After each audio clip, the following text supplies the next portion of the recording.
Dara suma timunisha sane karma uta vardanya shri bad varsa manya sarva siddhi hum. Om Guru Vajra Dara Suma Timunisha Sane Kar Uta Vardanya Shri Varsa Manya Sarva Siddhi Hum. Om Guru Vajra Dara Suma Tim Karma Uta Vardanya Shri Bhadra Varsa Manya Sarva Siddhi Hum.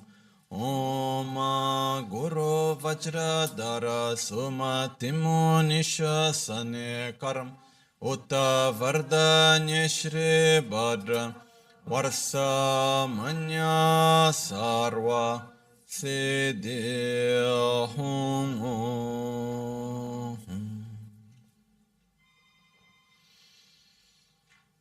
Dagi jetsun lama tuje je nyamda dala tuje sikso so gebe shesan dala tendo so uyon sunge nawa sen seje ningne solwa debe ze dejen korlo viso lekshu ne yila sampe dede malye pa geme lunge drupra jing Tsonyi sodan dikdun shabe tse dunge namke yin so lekshu ne labchun tsonyi yon so zopa dan chera nye dun chamra jingil Jancho parge nyinten tukun tu nyu peme siutro lekshune jancho drube gegen kush Tungen de la drubra jinge lobda ge lona che la chokpa dan chemin samchor ngenba shiwa dan Che dan tumbe de ma lepa beme lunge drubra jinge lo dorna tengne tsera tamche dan teche pardo ne kaw tamche tu Rese kyamne lama kele me tukje chenge dala sikso so gongyab drewe nyamta da chala jetson lame tuje rab gongne. Kudan sunge nawa drame to nyamso nyongwe kesan topra sho kewa kunto yanda lama dan rame cheki pela long chechi. Sadan lamge yente rabzo ne dorje change kopa nyur tobo sho. Pakyuke kudan dagelu Pakyuke sungdan dage nga Pakyuke tukdan dage Ten yerme çıktı çingi alon Makyuke kudan dagelu Makyuke sungdan da ge nga Makyuke tukdan da ge Te yerme çıktı çingi lo Om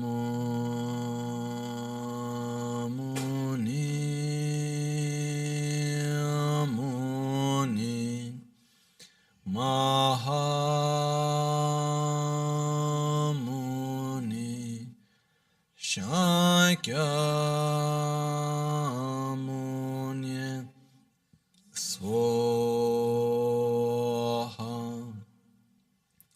Om Muni Mahamuni Shakyamuni Swaha Om Muni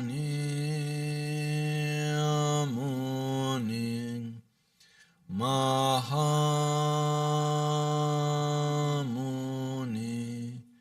Shakyamuni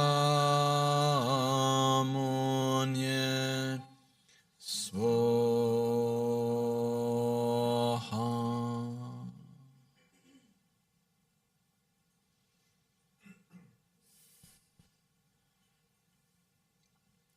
Sangye chedan tsoge chonam la chancho pardo dani kyapso che dage jenso gibe sonam ki Drola pinchira sangye drupare shu sangye chedan tsogi chonamla chancho pardo dani kyapsu chin dagi jinso gibe sonam ki drola pinchira sangye drupare shu sangye chedan tsogi chonamla chancho pardo dani kyapsu chin Dagi jinso gibe sonam ki Drola pinchire sange drupareshu.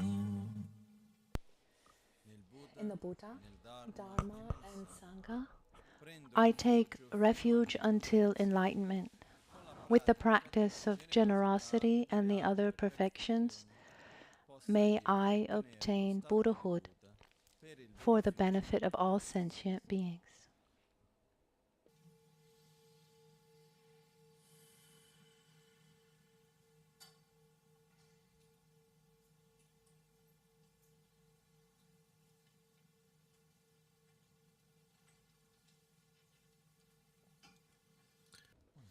Good evening.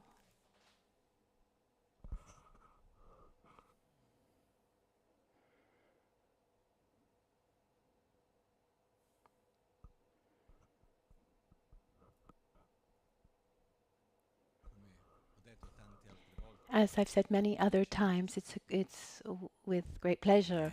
I'm very happy to be here. When I first came to Europe, after I had lived many years in India, I tried to program things well, to organize things well, have everything scheduled well. And it was structured, it was organized, and I realized that the more I tried to organize things, the more I had to change. At a certain point, I said, let me just organize less, let me plan less, so that things just flow better. And what I learned is that there's a part that we can imagine. I need to do this, I need to go there. And we can plan things a little bit, but there's another part that has to do with just the things that happen, the situations that present themselves, intuitions that we have that we couldn't foresee And when we have a very a fixed plan, then I can't follow my intuition. I can't follow the situations of the moment because I need to follow the program. I saw this where you see the power of the imputation. The name is the calendar. Just write something down, and then you have to do it. Why do I have to do that thing that day? Because it's written, because you've written it down. So on one hand, this is great and it helps me, because if I didn't have the minimum amount of organization, I would get totally lost. But on the other side, what happens is there's so many things that we cannot foresee. At least I'm not able to foresee them. Things that I should have been able to foresee, maybe, but I wasn't able. And at a certain point, I realize, that there's a need that I didn't have before, or I have a kind of intuition that I didn't have before. And the best thing is try to use the time and the resources where one sees it's of best benefit, without exaggerating. I remember a master, one day he was supposed to travel. Then it was absolutely all organized. So many people were waiting to receive him. He got onto the plane. He had a kind of divination. He did a mo, we call it. You do it with the dice, with the die. And he looked and he said, no, it's more beneficial for me not to travel today. And he canceled everything. He got off the plane. He said, I'm sorry, I can't travel today. It was an intercontinental trip. It wasn't like from here to Turin, and he canceled everything, and he was famous for, even if there was an important trip before before even taking the taxi to go to the airport, he would check to see if it was the right thing. I've never done anything like that. But sometimes things appear that weren't evident before, and one needs to adapt oneself the best way that he can. So here, to say that at the last minute I decided to go in Nepal. It's something I had in my mind for at least, for more than 2 years. When Lama Gangchen Rinpoche left his body, it was something that I needed to do. But given COVID and not being able to travel, vaccination, no vaccination, etc., at the end of the day, is when I got COVID, and then I recovered. It's as if I felt a little bit more courageous, let's say, um, and so, there was something that was important, and it was something important for me to be there, not obligatory, but important. It was a stupa made for Lama Gangchen Rinpoche, and it was the time it was the moment where they were filling the stupa with holy objects, and I decided on a Thursday to leave on a Friday. And that's why that last Wednesday, I said, "We'll see you next Wednesday." I wanted to go a little bit in June, but it wasn't possible, so I left. It was beautiful. I didn't realize how much I missed Asia. Those who know, maybe, those of you who've been there, you know what I'm talking about. And those of you who haven't been there, I hope you'll be able to go. It's something really wonderful. I don't know all of Asia, but Nepal and India, they have something. It's difficult to put into words, but something that we're missing. This Kathmandu in particular, this place that, you land, it's absolutely chaotic. When you look at the traffic and the garbage everywhere and the way the roads are laid out, it's chaotic for sure. But people are absolutely joyous, and there's something about the place.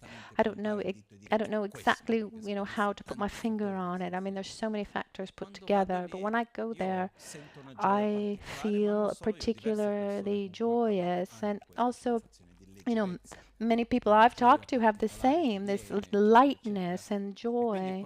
And when I was there, I thought, wow, I was really missing this. How wonderful. I've spent, from 12 to 19 years old living in this part of the world. And I remember I hadn't realized how much I missed it.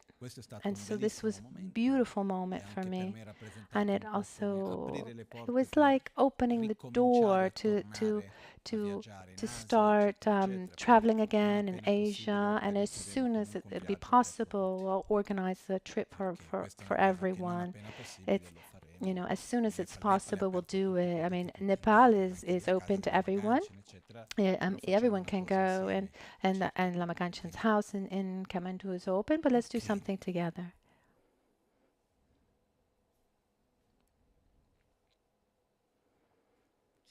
So there were a few concepts that I wanted to share with you today.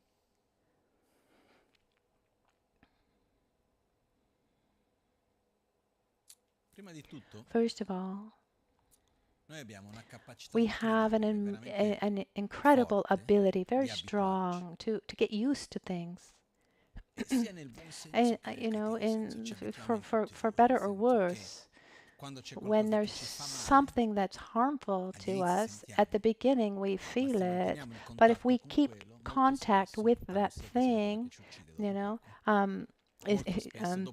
very often after a short amount of time, we get used to it and we don't feel that defect, like pollution, for example. Of course, if something is lethal, then no time to get used to it before you die. But I remember once in Santiago in Chile, I felt that the air was really heavy, but after a few days, it seemed absolutely normal.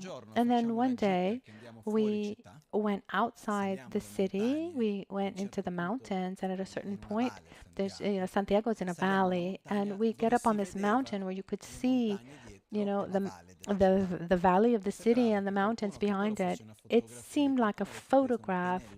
It seemed like someone had taken a brown paintbrush and just painted the valley brown, and I realized how polluted it was. And often we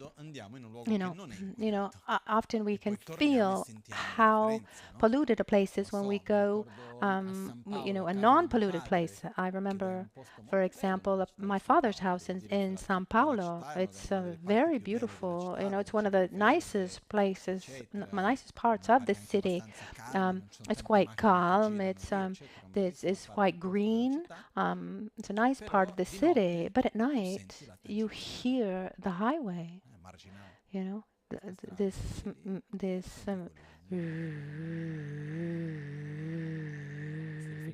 and if the windows are open, even if the windows are closed because they don't have double pane glass. And then I said to my father, "Oh, there's the noise of the highway," and he said, "What noise?" He just wasn't he couldn't hear it anymore. We have this habit, more than having a habit, it's a characteristic of our being that after a while that we're in contact with something, we just get used to it. So noise, pollution, situations that are harmful or some kind of tensions, when we live them, with a certain frequency, it's almost as if we are used to it and we don't realize it anymore. But it doesn't mean that it doesn't have an effect on us, for better or worse. Eating in a certain way, or pollution, noise pollution, also light pollution. I remember once, this reminds me once, a friend brought her husband to the doctor, and he traveled a lot for work. One day he was in Tokyo and then he'd be in New York, and so for work he was always traveling. And one day he went to the doctor. She brought him to the doctor for a checkup, and the doctor asked him, "How do you manage your jet lag, given that you travel so much?" And he said, "Oh, I don't feel jet lag. Really proud. I don't feel anything. It's totally normal for me." And then doctor said, "This is a clear sign that this is a clear sign that you're in a bad state. I mean, your body can't even understand its inner cycles anymore." So it's just an example that we get used to things, and then after a while it just seems normal. The fact that it seems like that doesn't mean that doesn't keep having an effect on us. That's clear, isn't it? On the other side, after a while we get used to things, and even the things that at the beginning are marvelous and beautiful, after a while we just take them for granted, and they don't bring us the joy that they did initially. And every once in a while, we take advantage, we take things for granted, and we give value to things when we no longer have them. Sometimes we realize how important things are when we've lost them, or when we're able to connect just for a moment to something, we remember how important that thing was. There's an aspect that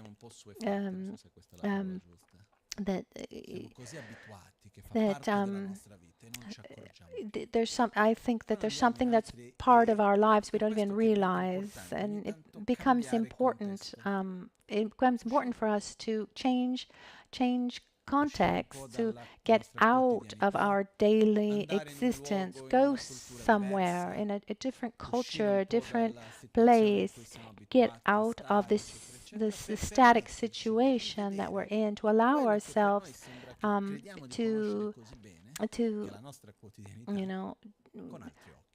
allow, then when we come back, we come back and we see our daily life, that's something we think we see, that we know so well. We see it with different eyes, so getting away really helps us, you know, getting away in a healthy way really helps us to appreciate things and then reevaluate our lives. And to do it in an unhealthy way, it means that we want to get away, and then we try to, we try to get away, and we just bombard ourselves with external stimuli.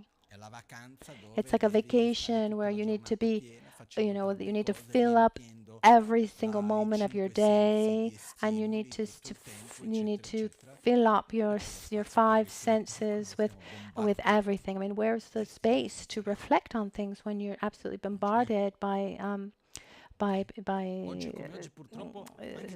stimuli? And when often when you take a long trip, you don't even have time to reflect on the trip itself, because there's a screen in front of you, one film after another, one thing after another, and there's never time to reflect a little bit.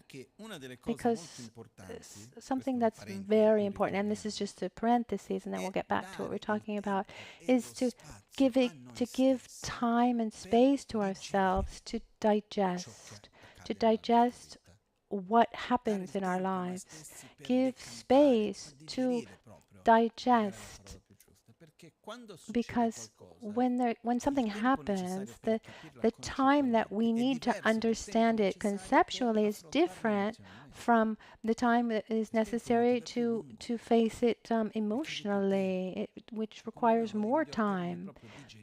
I think the term digest is the best one. One stops, reflects, and dreams, and I always think about my great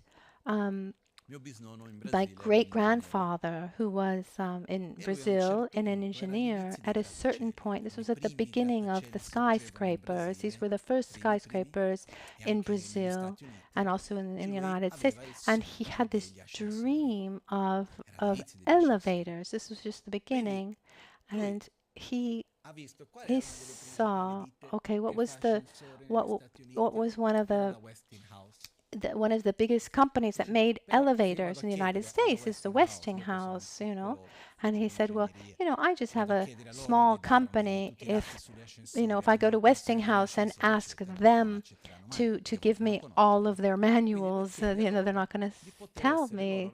So instead, he asked Westinghouse if he could be the official repair company for the Westinghouse refrigerators. So he then, and when he had to go for his honeymoon, he chose New York, because in New York there were elevators in New York. And my great grandmother, who was a wonderful woman and very patient, from one thing and another, he would go and check out all the elevators. And at a certain point, he went to the Westinghouse, and he was able on that trip to get the contract for the repairs of the elevators in Brazil. And they gave him there were no PDFs. I mean, they gave him the actual manual, like this, the manual of elevator repair. And so coming home, it were 2 weeks on the ship. And in those 2 weeks, he had all the time to read the entire manual, to imagine what he wanted to do. And he started but with repairs, and then soon after he started actually producing parts, and then he had the monopoly of elevators for all of South America. So, and he had the total monopoly for a long time. I mean, you couldn't even import similar parts. But I asked myself, you know, even if he had gone to New York, even traveling first class by plane, you know, 12 hours, he gets there 1,000 different things for work. I mean, when would he have had time to look, to study, to imagine, to dream, to digest? What seems, you know, a trip, a trip that takes, it seems like someone has less time because one has to travel for 2 weeks instead of just 12 hours of flight. And instead, one has more time because in that space where it seems like you're not doing anything, that leaves space to be able to dream, to digest, to imagine, to study, etc., etc. So, and when I see, I mean, he was a very particular person, special person, but what he was able to do in a lifetime, it was a lot, you know. So now is not the time to talk about my family story, but this ability, I mean, this fact of having time and space to digest things, when instead today we're really missing that. In Nepal, for example, something that brings great qualities to the people there, many people, every morning. First of all, the people, like 90% of the population, 90% wakes up at dawn and goes to sleep soon after sunset. 5 o'clock in the morning, everyone is awake. The city is awake, but great majority of people, before they begin their day, they go to the temple. The Buddhists do circumambulations around stupas.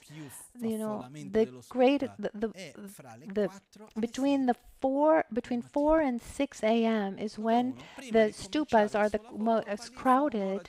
So one takes an hour to go and do circumambulations around the stupas or sacred places. The Hindus go to their temples, and one starts with a sacred place, and it's a moment that is shared within the community, and this has great value. And number two, it's a moment where one dedicates one's energy, one's time to something that doesn't have anything to do with the problems of the day, or it's not about resolving problems.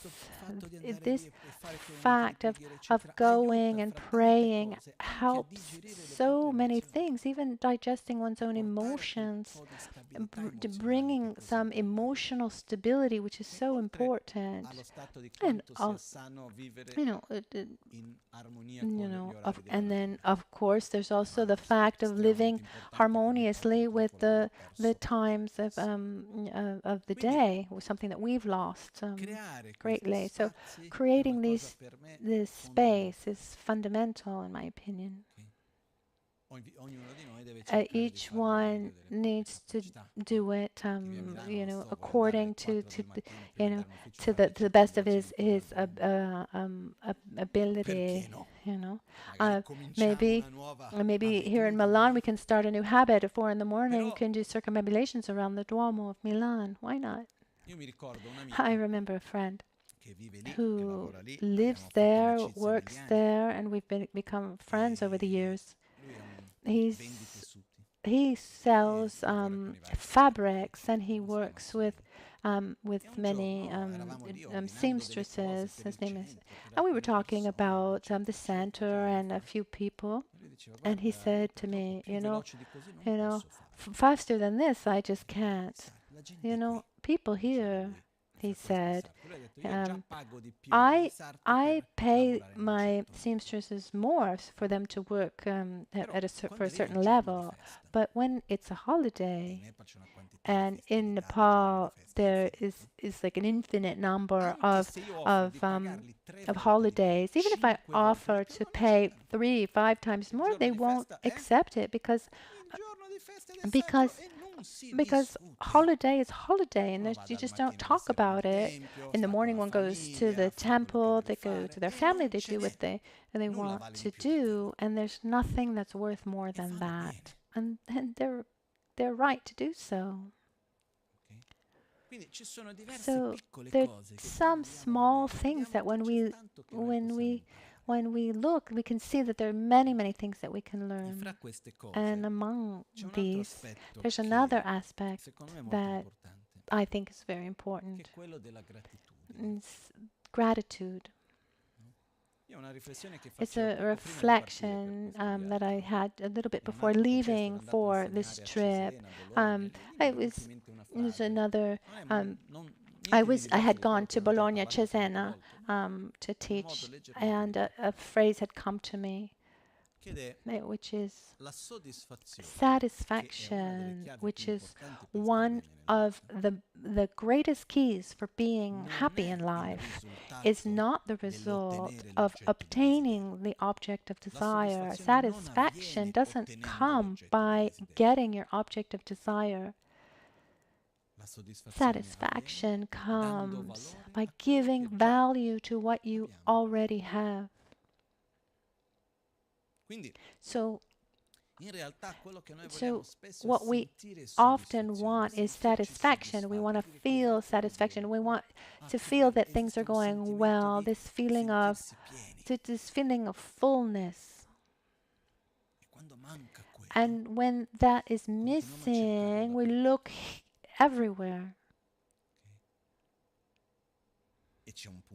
And there's a point that happens every once in a while when we're not able to find that inner thing that we call joy, satisfaction, that inner feeling, like this, where the puzzle pieces are in the right places, where one feels in harmony with oneself and others, with the world that we live in. When that feeling is missing, or we're not able to generate it, what tendency do we have? We go, how can I say? We try to disconnect from ourselves by using, excessive stimuli of the senses, alcohol, the use of, any other substance, the use of the sensory stimuli of pleasure, so through sex or any other kind of pleasures, of eating and above. But because there's a void inside that one cannot fill, and one tries to fill this void with other things, and tries to create distance from oneself. So, anytime there's someone who comes close to me to talk, to ask for advice, regarding tobacco, alcohol, or any kind of drug or any kind of substance, then the first question I ask myself and I ask the other, do you want to use that substance, which could also be chocolate, because you like it, because it's a moment of pleasure, or because you're taking refuge in that thing? Is there an inner state of malaise, and you don't want to feel that malaise? And so by taking that substance, which can be chocolate to heroin, they're going to extremes. One tries to take refuge, because if one is taking refuge, then you're trapped. And someone says, no, I'm just having fun. I don't believe that, because if it's for pure fun, then the day that I say I don't want it, I don't do it, then I don't do it, and I'm not missing it. I don't miss it, and and I don't suffer, you know, you know, I, I've had friends who say, okay, for 1 month I'm not going to do this, um, but they were able for a month, but not without great effort. And after that 1 month, they took that and much more.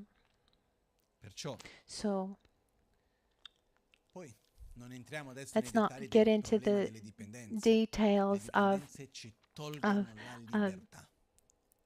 of addictions that take away our freedom, regardless of the addiction. One of the most common addiction for all of us is the addiction to this visual and auditory stimulates through the cell phone, and it's a chemical a chemical addiction that we have. Because when we take our cell phone and we go onto any kind of app, whether it's a game or news feed, what we're looking for is not the news or what happened with a friend or specific information. That's just an excuse. In reality, what we're looking for that chemical stimulation of dopamine. Every time we see something new, we experience this physically this dopamine. When we're in front of something new, physically some dopamine is released that gives that feeling of pleasure. And so the more experiences that we have, the more we want it, the more we want to repeat it. And that's wonderful to have dopamine when there's something new, but generally, there's a path to get to that news and many other things, linked to it. And now it's so immediate that it creates a tremendous it creates it's very harmful. I say this because I was there too, and I realized how easy it is to fall into that addiction. I mean, it's happened to me that I wake up and my first thought is to pick up my cell phone, and I realize I'm going crazy. This is crazy. I don't know if it's ever happened to you. Or to want to take your cell phone and you don't even know why. Oh, let's see what's there. Maybe you've already seen what's happened. There's nothing new, also because we're boring. Things just get repeated again and again. For example, I created this excuse because social media, I don't use them. I invented the excuse of the news because it's important to know what's going on in the world. And in reality, it would be enough to watch once a week. Instead, I was watching, the news site 5 times in a day, and not just one. Okay, well, maybe let's look at another one that has a different perspective. Okay, okay, which sometimes it's important, to take the news and to read the articles completely, and to also look at different points of view. Try to deepen certain arguments. This is important. Sure, but that's one thing. Another thing is seeing this dynamic of addiction that we have.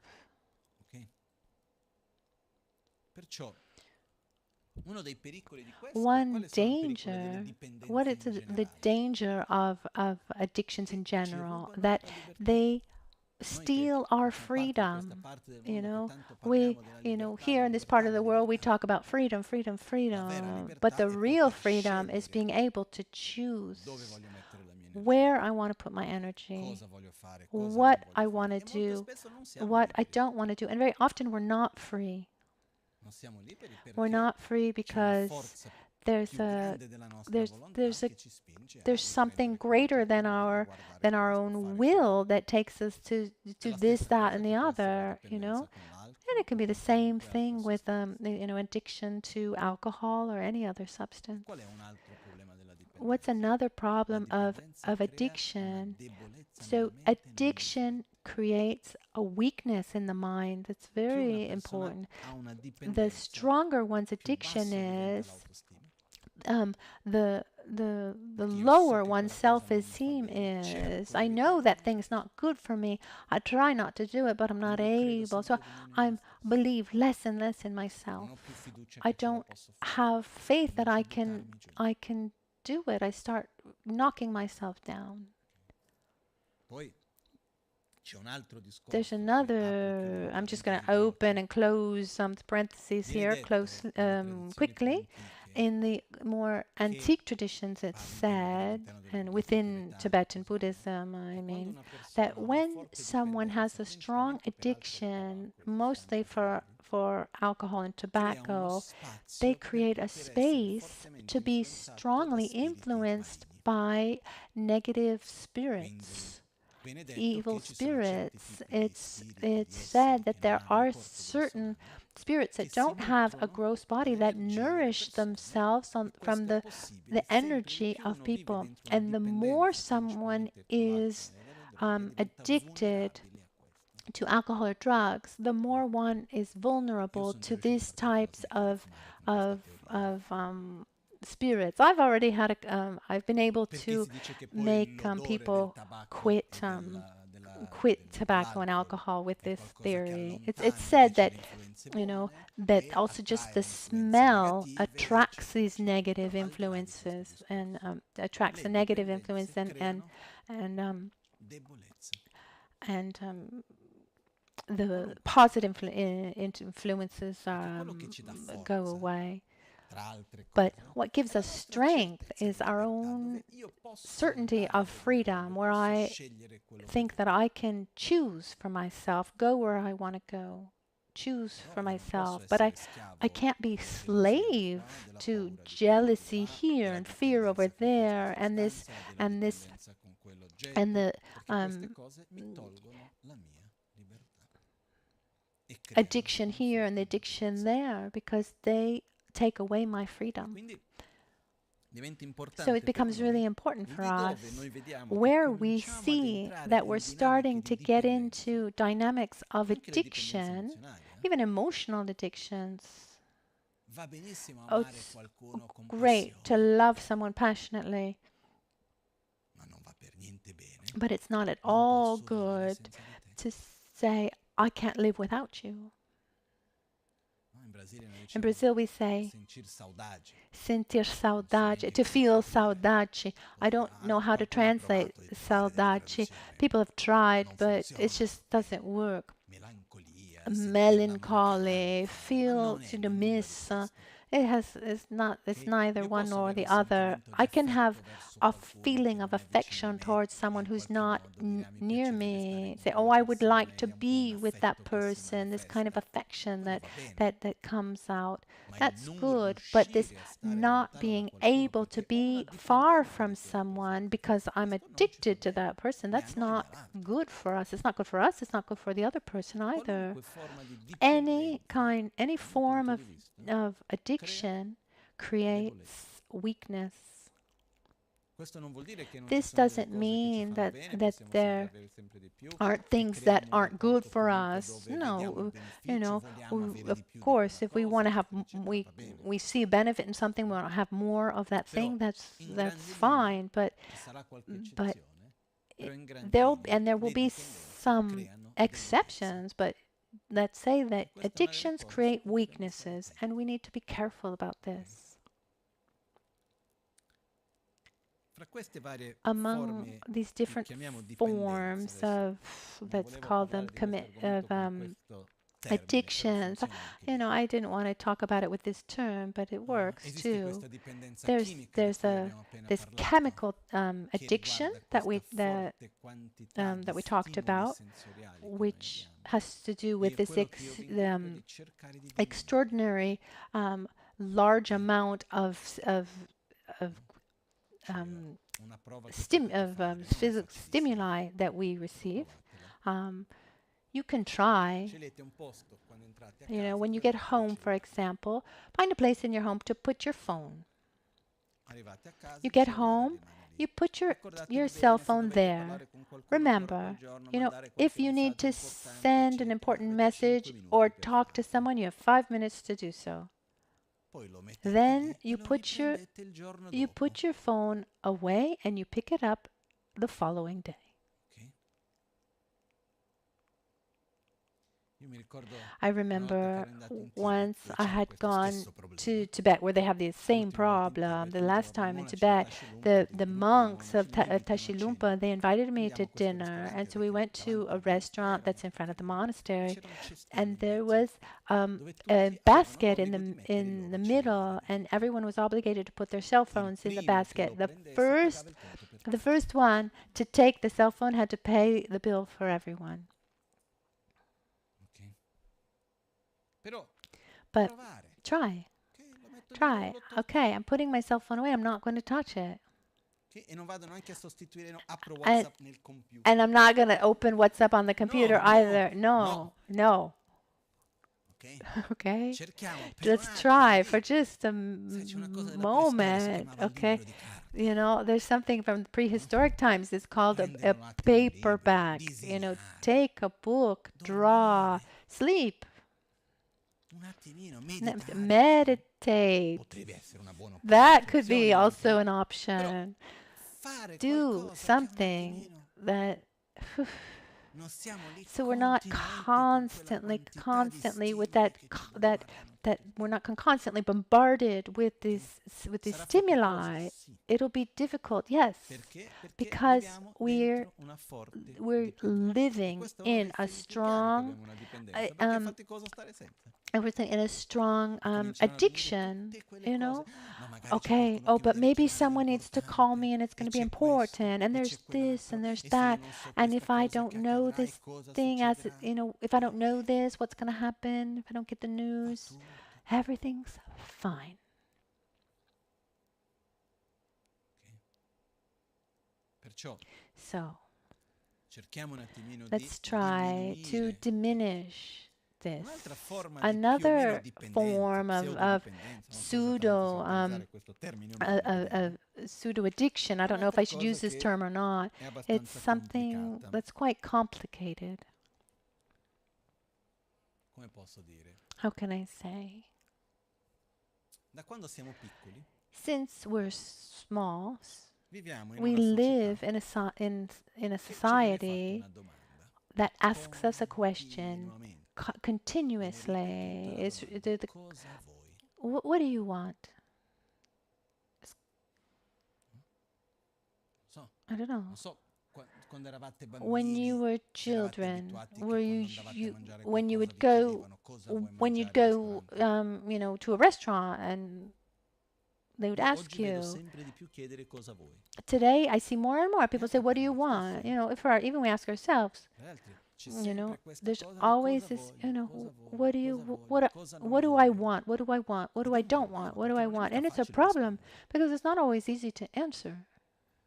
C'era uno studio There was di a cui mi hanno study parlato che that hanno they visto talked che to, they told me about, and they una saw delle that cause principali one of che the genera main stress, causes tensione, of è stress and prendere tension decisioni, is taking decisions, fare delle scelte, making prendere delle choices, decisioni. E per making decisione decisions. And è when I anche even a ma prendo la decision, pasta o you il know, could risotto? even be, should I have pasta or risotto? Non so, vi I don't siete mai know. Have trovati you in un ever ristorante been davanti al in a menù restaurant in front of a e menu non saper bene and not quale cosa know scegliere? really what to choose? E in quel And momento in di that non moment saper cosa scegliere, che è una banalità, of not knowing what to choose, which is nothing, ok? it's not Una stupidaggine. important, it's just something Ma anche se è una cosa così stupid. But even banale, if it's something dinanzi a quella so banale scelta, unimportant, in front of that genera un certo livello di tensione o unimportant no? decision, I Per mean, it quanto sottile che generates possa a essere, o level no? of stress, even on a very, very small, subtle Ok? level. It does. Cosa compro? Come What mi should I vesto? buy? What should I Cosa wear? faccio? What do I Cosa do? farò nel mio What futuro? will I do in the Che future? lavoro farò? What Dove andrò a job lavorare? Prendo quel should I lavoro o non do? Should I prendo? take this Faccio job or questo, not? Should I faccio do quell'altro, this or eccetera, should I eccetera. do that other thing? Noi viviamo in Etc. un'epoca dove etc. una We quantità di live scelte in a enorme. time where we have an L'altro enormous giorno c'era amount of un'amica che insegna a choices. scuola The in other day there Spagna was a friend e mi who manda was un video she teaches a school in Spain. di She sent me a un video qualcosa che lei of deve insegnare ai something bambini that she needs to che teach to riguardano children that has tutte to le do quantità with di identità you know sessuali che ci sono all oggi, the che probabilmente quantity c'erano you know, of sexual identities, you know. And but today it's given to us as a choice. I respect all choices, you know. I respect everything.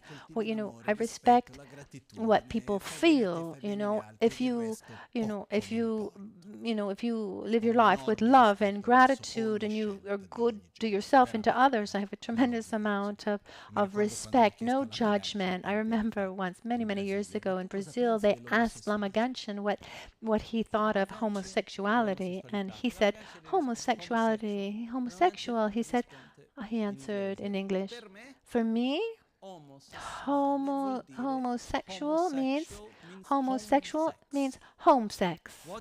What what you do at home is your problem. You know, your business. What you do at home is your business. So, so sincerely, and I speak openly, I have no prejudice or no taboo, any of any kind. If you know how somebody wants to dress, or you know, I mean, look at how I'm dressed. You know, so something funny happened. You know, I was wearing the yellow shirt, and I wanted it to be different. And Geshe-lo Sampunsak was with me, and I said he's very traditional, and we went to this man who sells fabrics, and I was a little bit ashamed, you know, because to Tibetans are very traditional, you know, you know. And so I told the Geshe-la, and I told the man, you know, I said I don't want the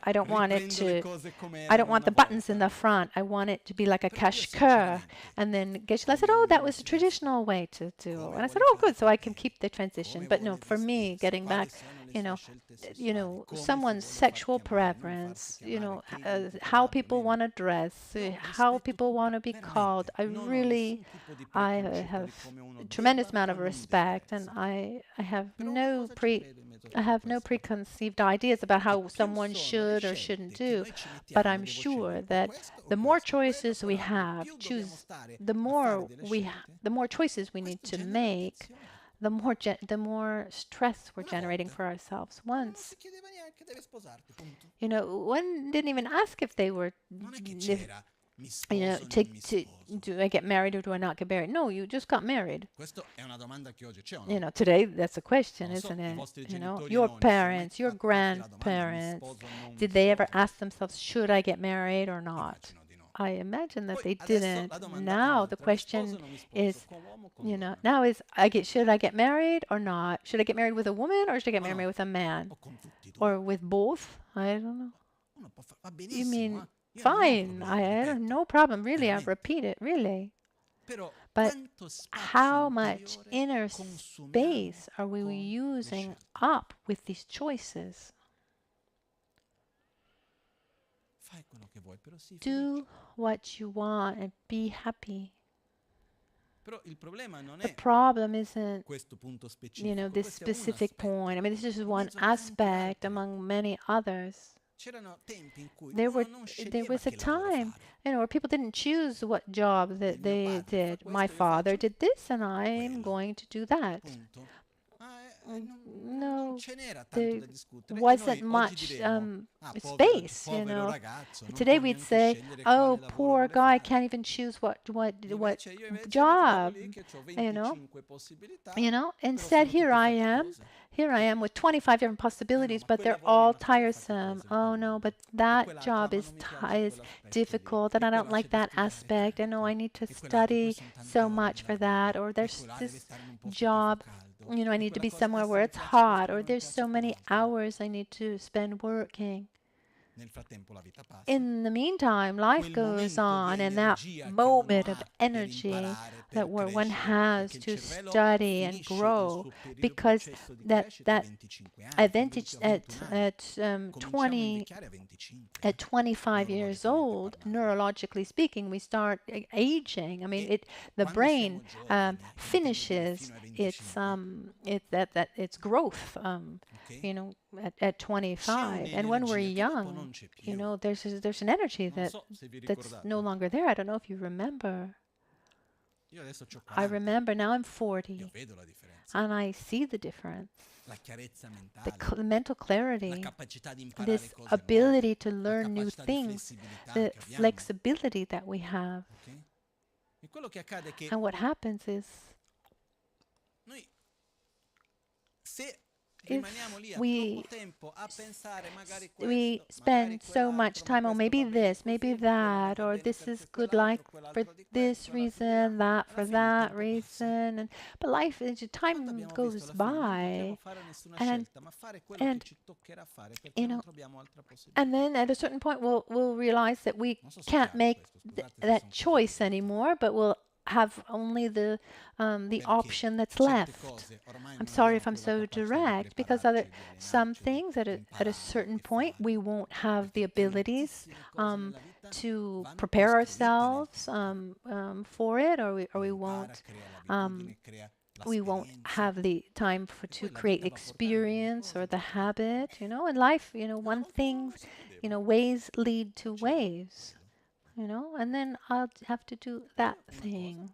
And then one adapts. What I mean is it wasn't better or worse, but we need to be careful seeing it, the weak parts of the context in which we find ourselves today. And one weak aspect is the tension and the amount of energy that we use up, the space and the energy that we use making choices, because choosing takes making a decision entails foreseeing the future. Okay, I go to a restaurant. What will be better, this or that? But what do I do? Should I do this or should I do that other thing? In choosing, in the majority of times, choosing entails what's going to happen in the future. Trying to predict the future. And I have my own theory, and it could be totally wrong, like it could be right, is that in having so many choices and having to continuously choose, being put constantly in this position to choose what we want when we want it, and have this very wrong idea that I will be happier if I can do what I want, when I want, the way I want it. Everything personalized. Why is the personalized version better than the standard version? Because it's the way you want it. Once I remember I needed to buy a pair of shoes, and there was a personalized shoes. Every detail you could choose for yourself. I thought, this is exhausting. Why does it be so stressful to buy a pair of tennis shoes? I'm just talking for myself. Maybe there are people who like it. But what happens is that when we start having so many continuous choices, in my opinion, it's my theory, it could be right or it could be wrong. This takes us to more and more to an attachment to how things should be. And so our idea of the future needs to be the way we think they should be, because you're constantly asked how we want things. And then we become really attached. We're attached to how things are supposed to be. We become kind of addicted, and then we're addicted to directing how things are supposed to become. This is like this is like that. And there's a crazy level of suffering because reality doesn't correspond to how we had envisioned it. Or am I wrong? No, I'm not. But this suffering comes from a crazy attachment to how we think things are supposed to be. We have this, and for me, it's a kind of arrogance. I mean, need really, you need to be really pretentious to say, oh, reality needs to be like this. Let me just give you a very easy example. I go to a restaurant. I order something to eat, and when we order something, we have a mental image of how the dish is going to be. We imagine it, right? Has it ever happened to order something and then something else arrives? It can happen, right? But is it the cook that made a mistake? Or is it that we didn't imagine it in the right way? Normally, who do we blame? Do we blame the restaurant, the cook? This is not what I ordered. But who created the menu? That's what he had had thought. And in that moment, sometimes people they're upset even without even trying the dish. Maybe that dish is even more delicious. No, but it's not the one that I ordered. It's not how it's supposed to be. I've seen people send back dishes without even tasting them because it didn't correspond to what they had imagined. This is just an example.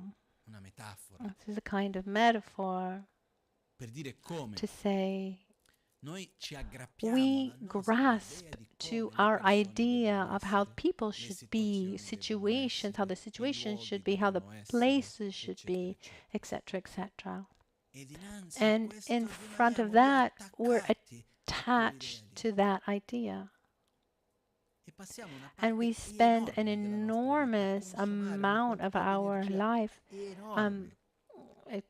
using up a tremendous amount of energy imagining how things are supposed to be, trying to manage things manage things the way I think they're supposed to be, complaining because they're not the way or we thought that they're supposed to be. Things it's not going well here, it's not going well there, or is this just an illusion of mine? And at the end of the day, life goes by, and here we are complaining. This is something that we go to certain places where people have a simpler life, where no one has never asked them what they wanted to eat. This is what we have to eat. Are you happy or not? If you're not happy, someone else will eat it. Don't worry. People who have spent their life without so many choices. This is what they had to do. You did it. You didn't have so many choices in front of you. And I see these people. In this trip to Nepal, there was this girl. There was a very young girl. She touched me. Maybe to say she was 1.50 meters, that's already very tall. But she was really, thin and just a really beautiful smile on her face.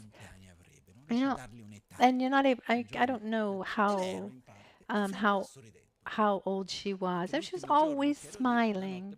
And the night before leaving, and I went to someone else, and I needed to weigh the suitcase, and so I needed to weigh the suitcase because now traveling, like you have travel like you're a pharmacist. Um, so, you know, I asked if they had a scale, and I said, if the scale is heavy, I can bring the suitcase downstairs. No, no, no, we'll bring it. And then after a while, these two young girls bring up this extremely heavy scale, 4 stories, but they were huge smile, and they were so happy, like playing, you know. And then I asked how old they were, 23 years old, They very, very, this one girl, very, very poor. Father was alcoholic. The mother had left them a very, very difficult life, But they were living, they come to they come to Lama Gangchen's house there, and they can they come when they want to come, and they're paid, for as long as they're there. Actually, that's how it works. And so this girl was there, and she needs to work a lot because she needs to pay for the whole family, the father, the 2 sisters, the grandmother. She pays all the bills. But I saw her, she was always smiling, no matter what it was. And it wasn't a false smile where you're in front of, your boss, No, it was a sincere smile of a joyous person. Someone who doesn't give himself the luxury of having to always choose and really values what he has. And instead, here we are choosing, and it's never good enough. Even once they made a very nice study. They gave prizes. There was, I don't know, when I was a child, I remember there were these like in the can, like at the Coca-Cola cap, there was like prizes. I don't know if they still do that, but the prizes were, you could win a trip. You could win a nice trip. And this study, they did. They gave 3 types of prizes. The first one, you would win a prize, but a trip. You couldn't choose where or when. They said, okay, you have 1 week in this place, all paid, but it's in that week. And if you can't go, then you lose the trip. You can't choose another place. Then the second type of prize, you could choose the place, but not when. So this week, and then you got 3 different possibilities that you could choose. And then the third possibility, you could choose both the place and the time. So within those specific months, you could choose that week. And then they would ask people to see the level of satisfaction, regarding the trip. So logically, who do we think should be the most satisfied? Those who were able to choose the when and the where. Instead, it's exactly the opposite. Imagine you win a prize and you can go a beautiful place. You can just, you spend hours and hours thinking where you want to go, and then you go and it rains. Oh, if I had gone to this place, it would have been better. Or you spend weeks thinking, what's the best place to go? But then you get there and you don't like the hotel. Oh, the other place would have been better. So you think about when you want to go, but then in that week, there's someone's wedding, and you would have preferred to go to the wedding. There's always something going on. Those instead who couldn't choose, the where or the when were absolutely, they were very, very happy, much happier than the others. And the crazy thing is that even when we study, and we know it's like this, we just don't believe it. Oh, we say no. If I could choose, I'd be happier. But it's not true. Because what determines the value of something are not the intrinsic characteristics of that thing, but it's the value that is attributed based on a comparison. This is what determines the value of something. One of the greatest craziness, one of the craziest thing is, it's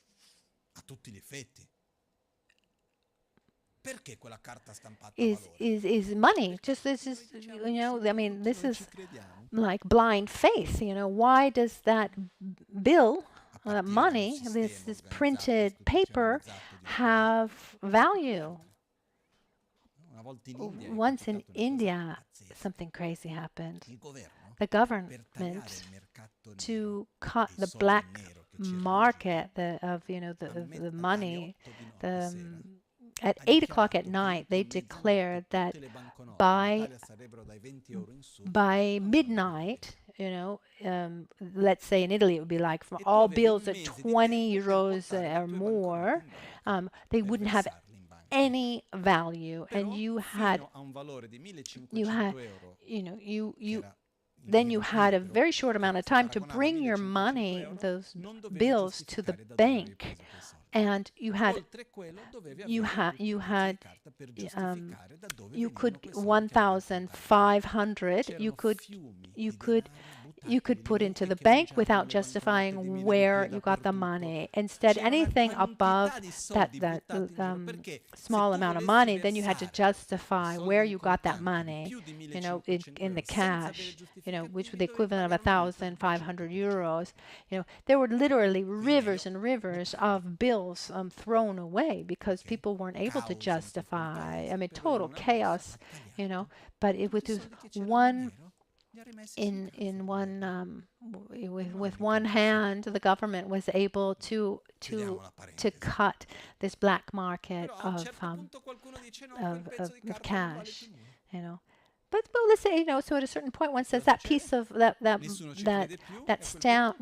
printed paper has no value. So what determines the value of something are not the intrinsic characteristics of that thing, but the value that we attribute to it, very often based on a comparison. So to not having vacation, or having a vacation, in this place where it rains, oh, great.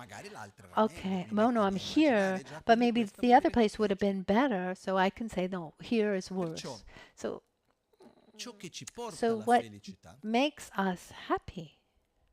What brings happiness? I mean, there's some fundamental keys to be happy, and one is satisfaction, and another one is acceptance, and they go together. Satisfaction, as we said before, is not the result of obtaining the object of desire, but it's the result of knowing how to give value to what is already there. And to give value to what is already there is not so easy, but it's fundamental. Before going to buy something new, before looking somewhere else, before say, oh, the other one's better. I see this very often, in the relationship, in the couple. Oh, look at how the others are so happy. Well, do you really know them? Did you see them up close? Have you lived with them? Because in this lifetime, I've never seen a perfect couple. You know, we say everyone's normal from far away. Instead, up close, no one's normal. Everyone has his own issues. One has a problem here, another one has a problem there. So, to give value to what we have means also relaxing a little bit, to stopping to compare. We stop. It means stopping to live addicted. To continuously comparing, and instead stop and feel the pleasure of simple things. Allow ourselves the pleasure of breathing pure air. There's some things that are so simple that if we are able to give value to them, they have an enormous, enormous, enormous value. And we have them. I had forgotten that, it's been a long time that I traveled, and every time I go back to Albagnano, I think, what a beautiful place. I'm so lucky on so many levels. But it's important for us to think. To be satisfied, we need to have gratitude. We need to know how to thank, to rejoice. Oh, but there's often a but. I remember once the times that I had to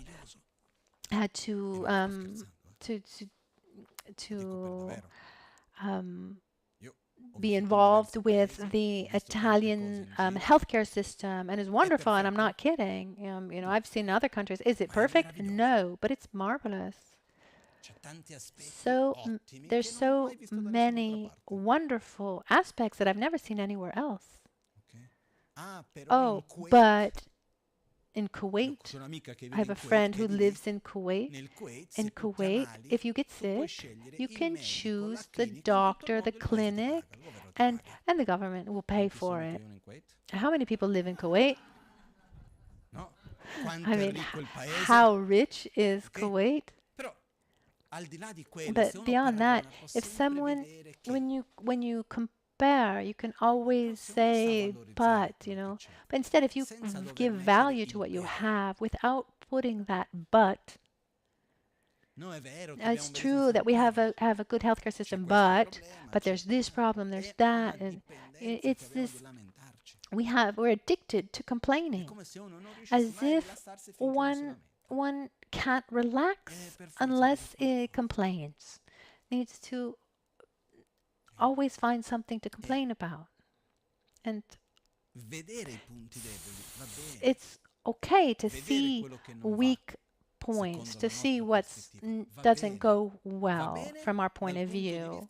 It's fine, so that we can put energy into bettering it. Yes. But complaining just to complain, criticize just to criticize, does nothing other than diminish our satisfaction and increase our dissatisfaction and unhappiness. And it's fundamental for us to be able to thank, to know how to give value to what we have, the people that we're with. It's something fundamental to thank. Often,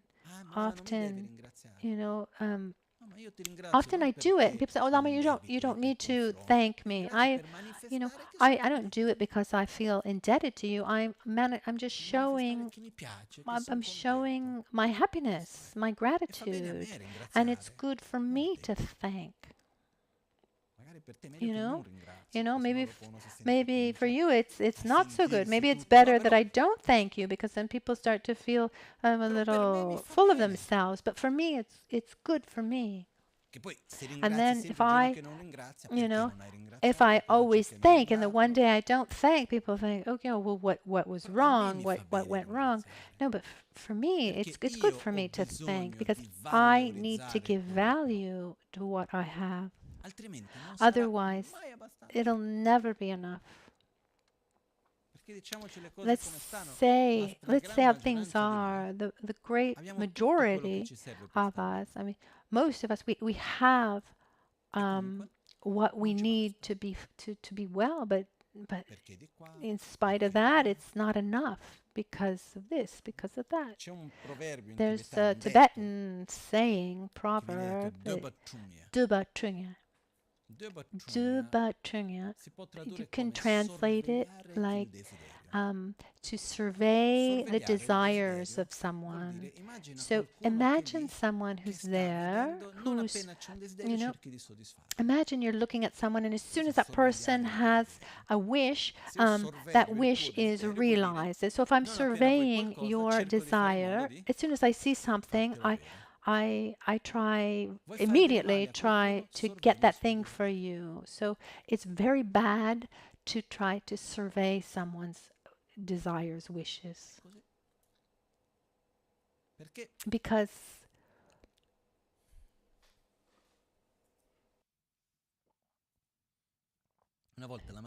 once Lama Gangchen said to me something that I didn't like at all.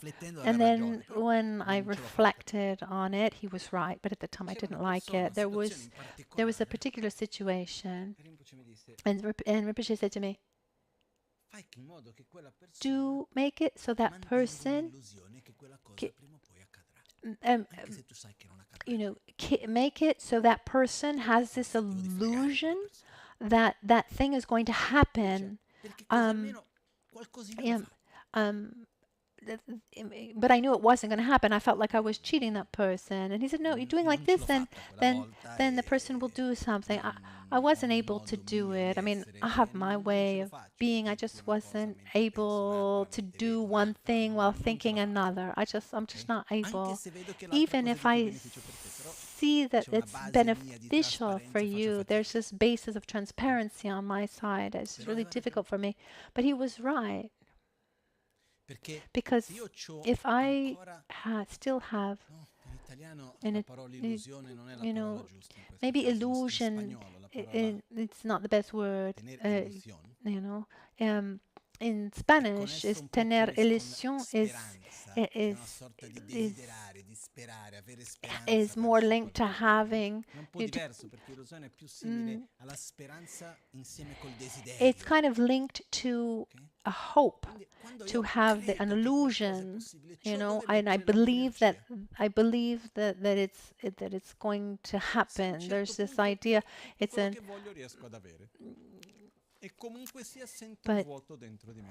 So if I have this idea that I can get everything that I want, if I get everything that I want, but I still feel this great void, then I don't know where to go. Everything I do, it just doesn't give me pleasure. And at the end, I'm blocked. And it's very tiresome. Because when we have this illusion, this hope, because if I do like this, it's all going to be fine, even though we know it's not going to all be fine, but at least there's direction to put my energy. But if we're able we're just able to get everything that we want, and we're still not happy, it becomes very, very complicated, very difficult, because just remember that happiness, satisfaction doesn't come from getting what we want, but by giving value to what we have. And so with this, I don't mean to say that you can't have things and we shouldn't have desires, wishes. It's fundamental in our lives. It's very important. Desires and wishes should be should be cultivated and directed. But it's important to ask ourselves what we want. But I mean, the strength of desire is fundamental. I'm not saying you shouldn't have it, but it should be directed. And it's up to each one of us to learn how to value what we have. The people that we live with, the place where we live, the body that we have, the material situation that we find ourselves in. Learn how to thank, learn how to give value. It's not obvious, isn't it? Why? Because we live in a reality where there's a strong habit. We can call it an addiction to complaining and criticizing. We, as humans, it's strange. We have this habit of going from one extreme to another. We go from this extreme of criticizing, and then this other extreme, oh, everything's fine, and there's no energy to want it to change, Okay, okay, something's not going well, but we just leave it as long as we're just enjoying ourselves. In Nepal, you see this a little bit. I went into one of these holy temples, holy places. At a certain point, I saw on the side, so since the earthquake, it's been quite a few years. They're restructuring a little bit, and you see people really relaxed. Okay, today we'll put 4 bricks. Tomorrow we'll put another 2. See how the day goes. And you see the pieces of, part of the temples that are like, 1,500 years, just, like all crumbled on the ground, put together with the other bricks, because the temple is not, it's not a museum, it's a living space, a holy place,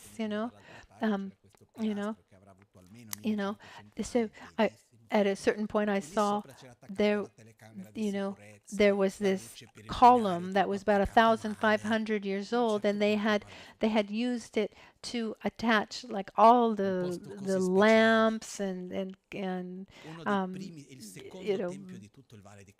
it was one of the this was the temple of Sanku. It was the second oldest and most important temple of Kathmandu after Swayambhunath. And they had all these electrical wires attached to this column because that was the most efficient thing for them. So from my point of view, it's like we go from one extreme to another, but there's something that we can learn, that we create 1,000 problems because the position's not right, because this and because of that. I remember talking also with friends who were there when Western people would go there to buy clothes, for example, the seamstress, maybe there's like a little, maybe there was a drop of oil on the dress, or there wasn't enough material and it's a little short, and then the people come and they make and the people come back and they're so upset, and the people of the seamstress, they just don't understand, like, what's the problem, just And and Madam, this is the model. it, Il modello. and Questo è il there was modello, così va one bene, time se ti this va va lady bene, se she non was ti va bene so va tutto upset she bene, no? brought back the Ma non dress ci because facciamo there tante was a storie, hole fa in la sua it, and funzione, then sì. she was so upset she had made a big production about it, and then the seamstress Abbiamo said, l'altro estremo, "Madam, this is the model." che è So qua questo non va bene, and c'è so quell'angolino che non you va, know qua è un pochettino così, they're vediamo un super pochettino relaxed, qua and then the other e extreme is soffriamo di più.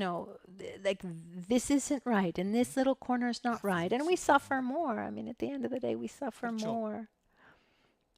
quello che voglio what what I ricordarci want è to di remind dover you is valorizzare that quello che abbiamo, le persone we che ci abbiamo should give vicino, value to what we have, the people who are il close to nostro proprio us, our corpo, own body. saperlo valorizzare, Know saper how to ringraziare per noi stessi, thank our body, quello che what mangiamo, we eat,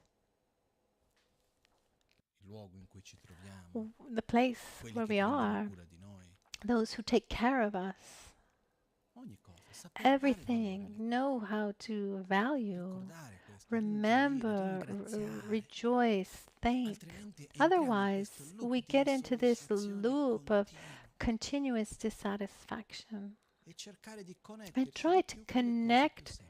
connect ourselves with simpler things. Ok? E con questo, piano piano, And questo with ci dà una this, base di più gioia little by little, this will give us a basis of e more anche ci toglie un joy, po' and this will take dal us consumare la take us nostra energia away con le from menate like mentali. using up our energy um, Perché la quantità di energia che noi consumiamo con with i stupid pensieri, things, because the amount of energy we use up with our thoughts la is maggioranza di noi crazy. I siamo mean, stanchi most of us were e senza tired energia, and non without perché fatichiamo energy, not fisicamente, because ma perché physically pensiamo we troppo. work hard, but because we think too much. E nella maggioranza delle volte And robe inutili, and cose most of the impossibili. time it's just to useless things, about useless things. Ok? E la follia è che cosa And the facciamo noi crazy per thing, I mean, what cercare we di non essere do assuefatti dai nostri propri to pensieri? not be overwhelmed by our own Ci thoughts, we bombardiamo con altre bombard informazioni, ourselves with other film, information, movies, serie, TV questo. shows, Chi più ne ha ne mette, ce ne you sono, know, o no? or not. Abbiamo questa forte We have tendenza this di c'ho troppi tendency, I pensieri, have too quindi many cosa faccio? thoughts, so Cerco what di do I do? fermarli o cerco di Do I indurmi do I try più to just stimoli? stop, or do I Così in just qualche do modo I vado a induce disconnettermi da me stesso. myself to having more Come stimuli? diceva So un I maestro disconnect induista, myself diceva from myself. There se was ti trovi da solo a master e in non India stai would bene, say, vuol dire che non sei in buona if compagnia. you're alone and you're not well, then you're not in good company. Ma se io non sono in buona But if compagnia I'm con not nessuno con me, in good company vuol when dire I'm che devo alone fare with amicizia con me myself, it stesso, means I devo need to mettere a posto I qualcosa che need non to va, become non friends. I devo need to make scappare da me friendships with stesso myself continuamente. instead of trying to run away from myself Poi continuously. scappiamo da noi stessi We run away con from l'alcol, ourselves with con altri tipi alcohol, di with sostanze, other con il substances, with sesso, sex. con andare al centro You commerciale e know, we're comprare questo, quello, going quell'altro, comprare to le cose the online o non comprarle, stare a shopping guardarle tutto il center, tempo, or even if we don't piuttosto buy che them, we just look qualunque online sia what we want to buy. buttarci We're su just qualcosa che è fuori di noi, throwing ourselves buttare onto tutta la nostra something that's energia lì. outside Non c'è ourselves. niente We're di putting our sbagliato nulla di quello che energy ci tocca outside us. fare, più o meno. So, Certe cose che I, secondo me I ci fanno mean, male, in there, poca o tanta quantità, per I esempio mean, certe sostanze. like, Questo è come io lo vedo. I think that, E mi permetto di aprire e chiudere I'm just going to parentesi. say, open and close parentheses Ma here. non c'è niente di male nella maggioranza di queste There's cose. nothing wrong La with domanda è most of come those lo fai. things, Come lo fai. except for certain substances. It's Mhm. how we live it, how Dobbiamo we do permetterci it. di But guardarci negli occhi, we need to allow ourselves to look at di ourselves in the guardarci con eyes, affetto a noi to stessi. look at ourselves with affection, E dobbiamo riuscire and veramente manage a poter guardarci really negli occhi ed essere fieri di noi to stessi. look ourselves in the mirror and be Poter proud of guardarci negli occhi e ourselves, dire a noi to stessi look ti voglio ourselves bene, in the ed mirror, essere felici look di at essere qui ourselves con in te. the eyes and say, I'm proud of you. Con tutti gli errori che facciamo, Yeah, with perché non all ce of ne the sono di mistakes we perfetti, make, no? because there's no one who's Io sono il primo a perfect. fare I'm delle the stupidaggini, first one to do silly things. e riconosco i miei errori. and I recognize my errors, and I'm happy when I see them because then I can also even then I can try different things even between yesterday and today. You know, uh, I try this way, I try a different way, but try to look ourselves in the eyes and say, "I'm happy to live with you." This is important, isn't it? If we're not happy, if we're not happy with ourselves, how can we complain about the one who's next to us? It's fundamental to be friends with ourselves. It's fundamental to be able to look ourselves in the eyes and say, "I love you," and how wonderful! I'm so happy to be here with you. I could live my whole life with you.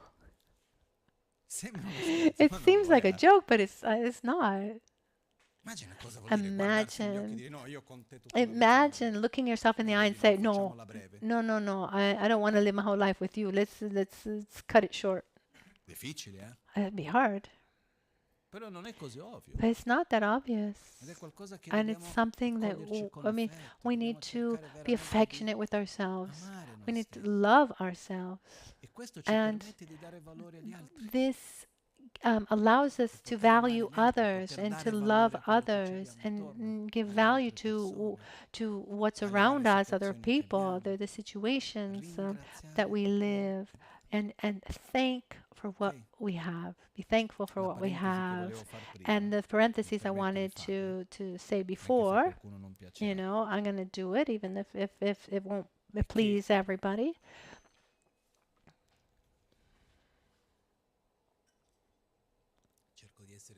I'm going to try to be nice.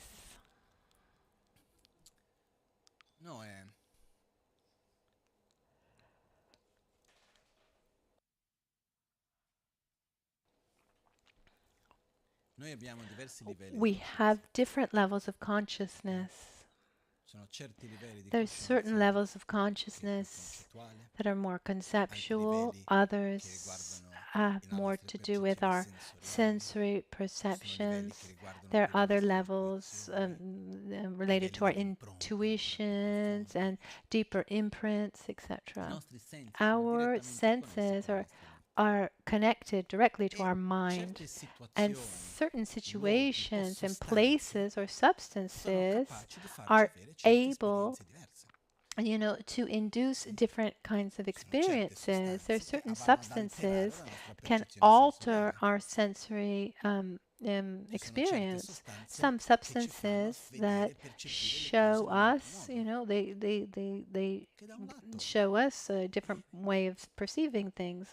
So one side is fine, but this is not a spiritual experience.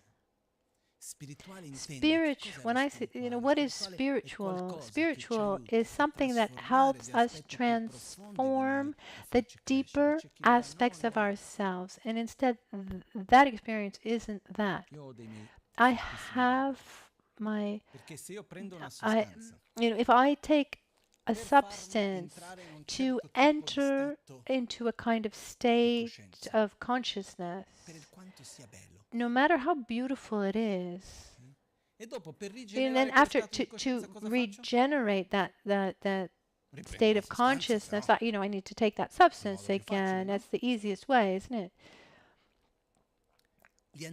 The old shamans, of like the Amazon or the Andes, they have this concept. They talk about these the plants that are the master plants. These are plants that are very powerful.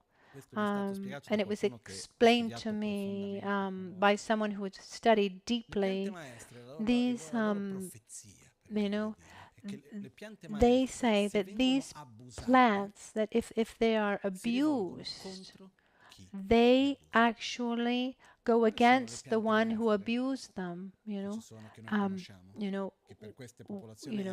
so for these populations, these plants were used with a tremendous they were used cautiously and with a lot of respect. Tobacco and cocaine are two examples. Marijuana is a third example. And now, ayahuasca, ayahuasca, something that's used at the beginning. It's a kind of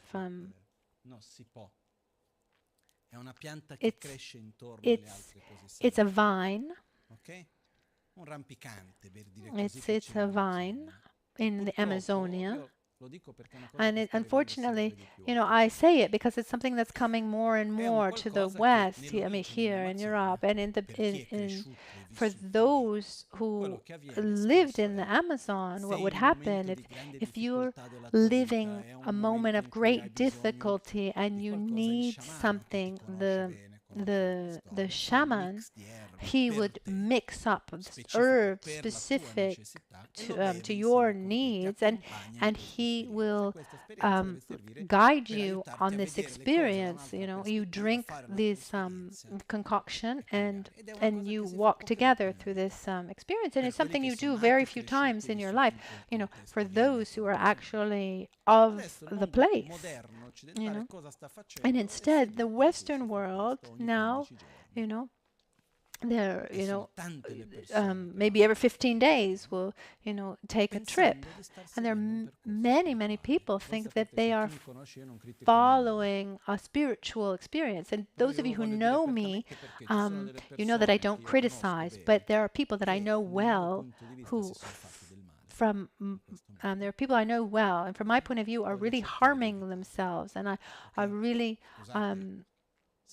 excuse me if I'm talking about like this, but substances can bring different experiences, but the real experiences are the ones that come from inside out.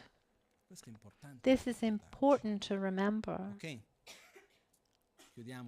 Just going to close the parentheses here. Once I was reading a book written by, it was the beginning of the last century, from a doctor who was describing the various drugs and the effects that each drug would cause,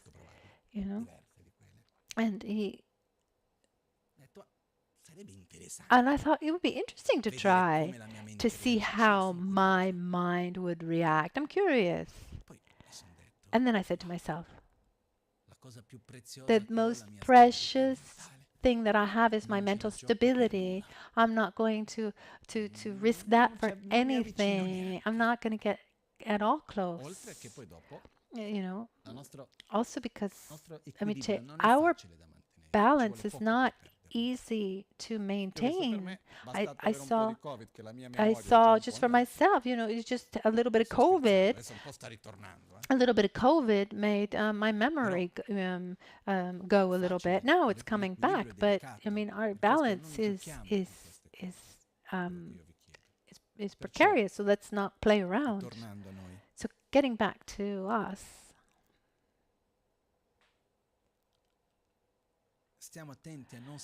Let's be careful to not run away from ourselves, not run away from, by taking refuge in fun.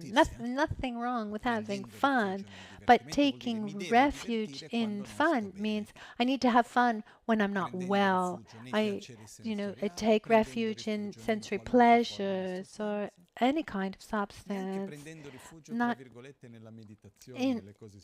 I'm not even taking refuge, let's say, in meditation and spiritual and spiritual path. One shouldn't recite mantras to not feel pain. One should do it to actually create the antidote against the what is afflicting us. The process, the healing process is not always pleasurable, but it's important to have the courage to look at ourselves in the eyes and do what we know is good for us, regardless of what we find pleasurable. Often what is good for us is not necessarily pleasurable. And so the question isn't what is the easiest or what's the most pleasurable. The question is what is the best for me and for those around me. And don't be afraid of working hard. And this is another, and I see this when we're used to having everything served on a golden plate or on a silver spoon, you know, then we have this fear of working hard. Even the example from before, I was, you know, when I saw those two girls bringing up the scale, I was like, oh, I'm sorry, I would have brought the suitcase down because in my mind, why work hard? And instead, they were so happy to bring me the scale. So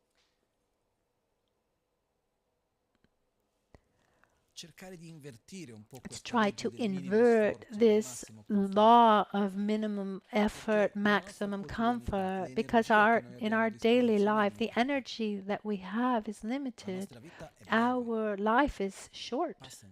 It goes by quickly, and the time that we have that's available, the space, is limited. And where we put our energy. And so with awareness, it's better to put energy into what's good for us.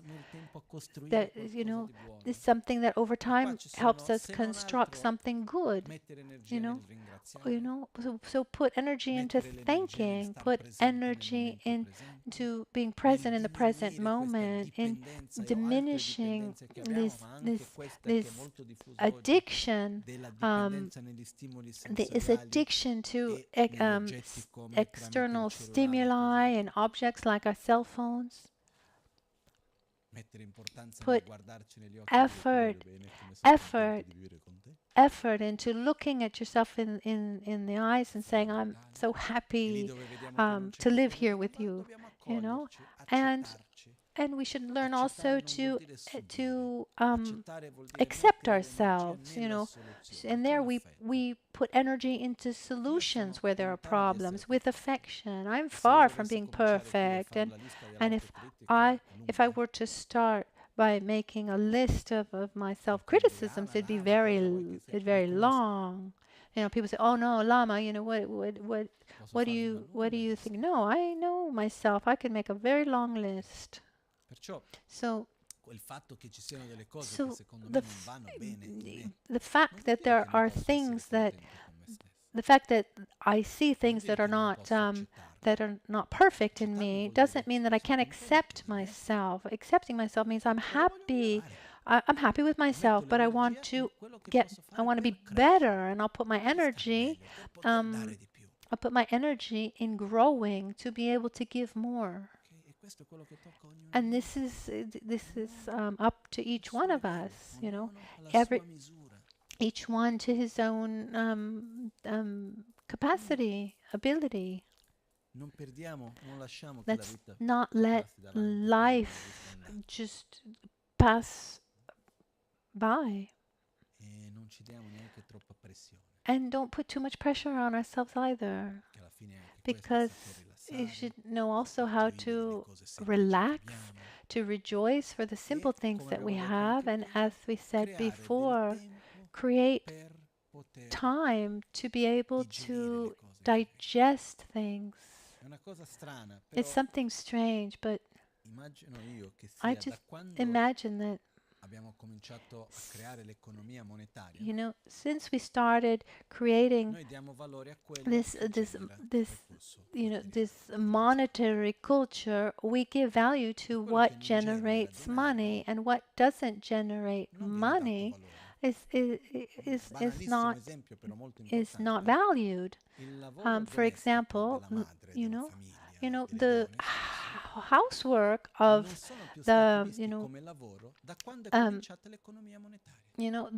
housework of the mother of the housewife,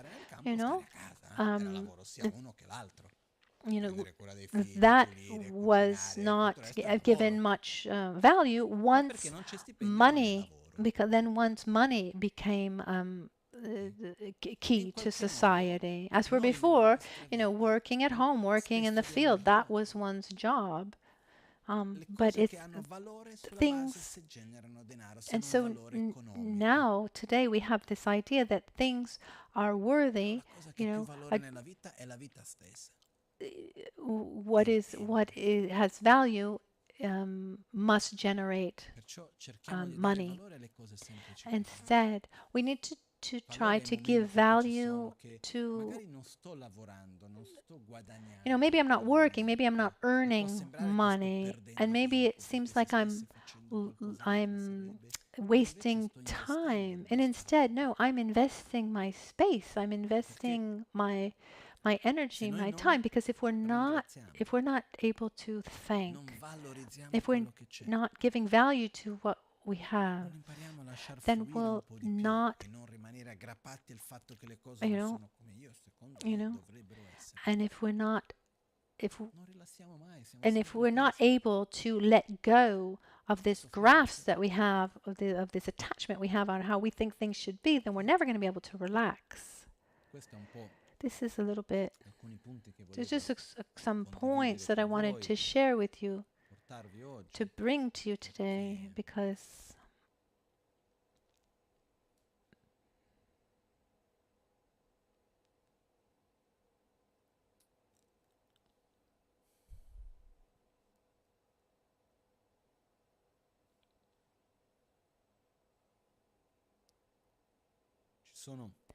there are many beautiful, beautiful texts, and there's some marvelous texts within the Tibetan Buddhism.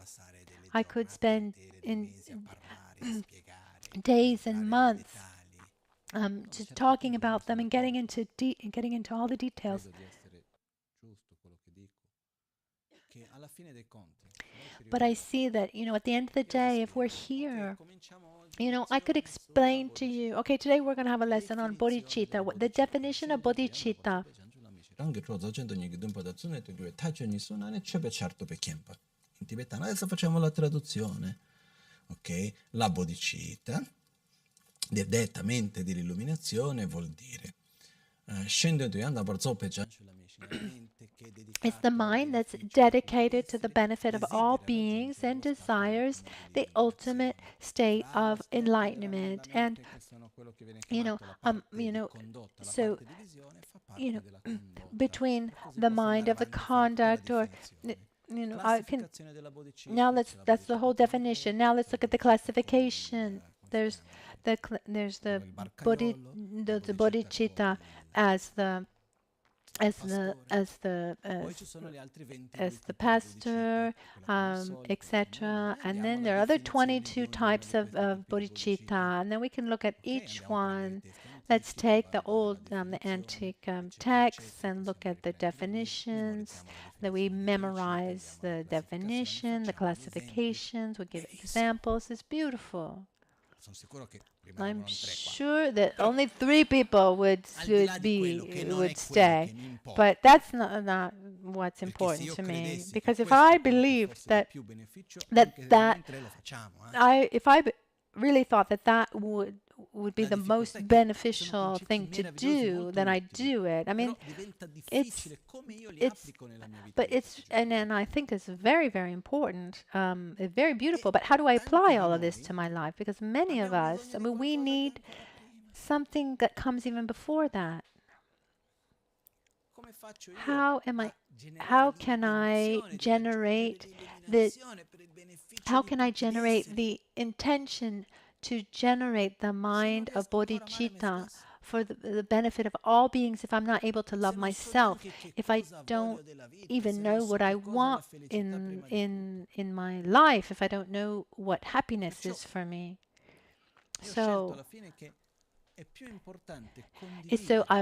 I've decided it's more important for me to explain more practical aspects that everyone can apply to his life, and then we'll have time to study these things together. and to deepen it. But it's not a linear path. It's circular. Something you start studying something, you don't know why you're studying that, and then you see 20 years later you realize why you had studied that. I mean, we can, this isn't our reality today. So I'm trying to share reflections that are based on things that I learned, that they're based on Tibetan Buddhist philosophy, but that can be applied to our daily lives. And I realized also that there's a very widespread idea or attitude that we're used to, and it's better. It's easier for us to be the opposition more than being the government. When I'm on the opposition, say this isn't right, you shouldn't do that, that shouldn't be like that, etc. So one thing is saying that, another thing is managing, taking the responsibility, etc., etc. But I'm not talking about politics. I'm talking about, we're great at criticizing society, saying how things aren't going well, and the war here, and the violence over here and there. But we're the first ones to fight at home, or to not have a peaceful relationship with the people that we live with, etc., etc. So before criticizing others, before feeling that we're good because others are worse off than us, but what are we doing? Where am I putting my energy in my life? What can I do in my small world? I mean, how do I live? What can I do? This is fundamental. So, and if we do things well, then we'll be a positive interdependence that's going to help this world get better, and let it be so. And I'm not saying that we should close our eyes to the things that are not good. I mean, we open our eyes and see everything, but let's put our energy where we can do something, because just criticizing doesn't make things better. Our behavior in society has an effect on society. So, as Buddha said, I am my own protector, I am my own enemy. Let's take care of this and do our best, with the abilities we have, and with affection and love for ourselves. This is all for today. It's time for our dedications.